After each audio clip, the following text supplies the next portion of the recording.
এই হাদিসটা আপনার মাকে বলবেন, আপনার বোনকে বলবেন, আপনার মেয়েকে বলবেন, আপনার স্ত্রীকে বলবেন।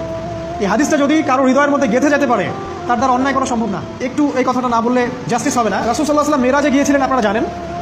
তিনি মেরাজের রাতে অনেক অলৌকিক জিনিস দেখেছেন, নবীদের সাথে সাক্ষাৎ করেছেন, ইভেন আল্লাহর সাথে কথা বলেছেন, আল্লাহর নূর দেখেছেন। এই সময় সবাই তাকে হাসি মুখে সম্বর্ধনা জানিয়েছিল। যার সাথেই দেখা হয়েছে তার সাথেই তিনি হাসি মুখে অভ্যর্থনা তাকে জানিয়েছে, আসসালামু আলাইকা আইয়ুহান নবী, সবাই বলেছে হাসি মুখে।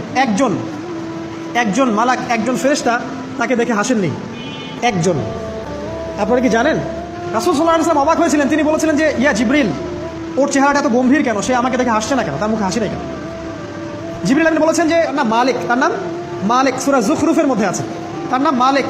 যেদিন থেকে আল্লাহ জাহান্নাম সৃষ্টি করেছেন সেদিন থেকে তাকে জাহান্নামের দায়িত্ব দিয়েছেন, অর্থাৎ জাহান্নামের হেড অফ ডিপার্টমেন্ট, ইনচার্জ। সেদিন থেকে তার মুখের হাসি উঠে গেছে।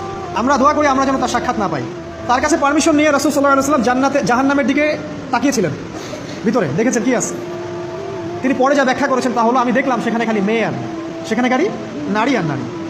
এই হাদিসটা আপনার মাকে বলবেন, আপনার বোনকে বলবেন, আপনার মেয়েকে বলবেন, আপনার স্ত্রীকে বলবেন। এই হাদিসটা যদি কারো হৃদয়ের মধ্যে গেঁথে যেতে পারে, তার দ্বারা অন্যায় করা সম্ভব না। কিভাবে একটা মেয়ে সব কিছু উন্মুক্ত করে ঘুরতে পারে যখন অলরেডি তার আত্মা জাহান্নামে জ্বলছে।